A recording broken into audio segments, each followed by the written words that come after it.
Alright, so we're gonna watch a video on what happens when a kamikaze pilot fails or wimps out. Let's jump straight into this. One job. Before we do get into this, I'm pretty sure a kamikaze pilot, their job is like, I'm pretty sure he's about to say it actually right now. Aren't they supposed to like go into like the buildings or the ships and stuff? Like they're meant to like suicide, right?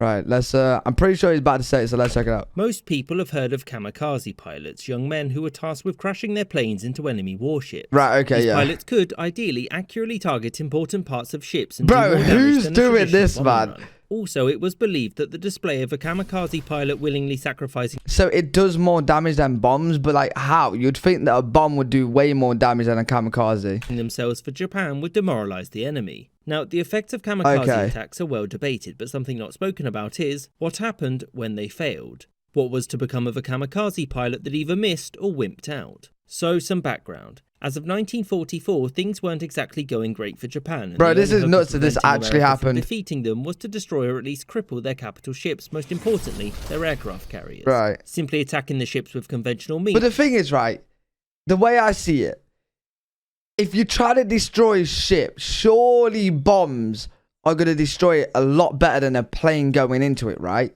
Surely. It was too costly for Japan. As such, taking young pilots, sticking them into planes loaded with explosives, and then ordering them to fly into critical parts of enemy... Oh, right. See, that's what I didn't know. They have explosives on the plane. So okay. So instead of dropping the bombs, you're driving the plane with bombs.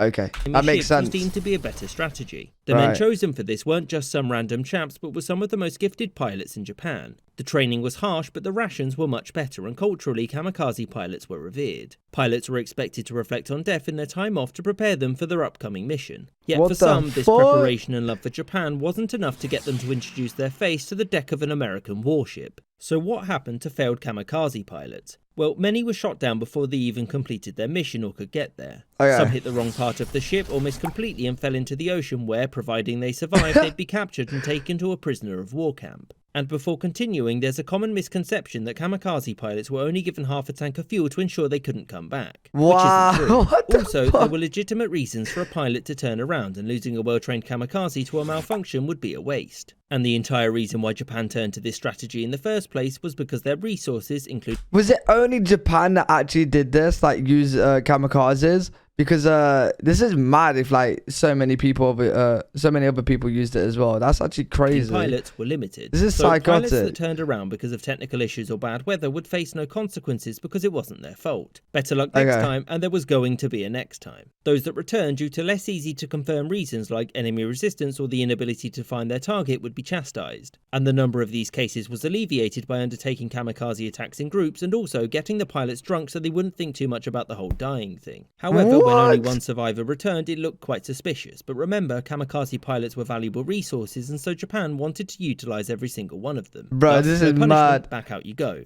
Now, there was a limit to how often someone could return. For example, there was one pilot that returned 9 times before he was executed for cowardice. For most pilots, though, returning from a suicide mission was to an extent expected, and in many cases not something that would get you imprisoned or shot. Like all resources during the Second World War, Japan had to conserve and make the best use of its kamikaze pilots if it were to compete with the industrial might of the United States. And given that a single kamikaze pilot could put an aircraft carrier out of commission for months, they were seen as something not to be wasted. Hence why returning kamikaze pilots weren't often... Bro, this is fucking mad. Like, it works, but you're literally getting people to kill... Oh my god. I suppose in war, like if you're in charge of the country during these times, it kind of makes sense because in war, you lose people all the time within the thousands and thousands and thousands, right? So, like... the one person is doing a lot more impact than, let's say, if they was just going to go out and fight in the field anyway and probably most likely die that way anyway. But fuck me, this is crazy, man. I hope you enjoyed this episode and thank you for watching. Really good video. Really enjoyed that one. If you guys did as well, make sure you do leave a thumbs up. What do you guys think about kamikazes? And if you guys do have any suggestions for any future videos, please let me know down in the comment section down below. And if you are enjoying the content, make sure you do subscribe. We're getting ready to go to YouTube partner. I'll see you guys in the next video.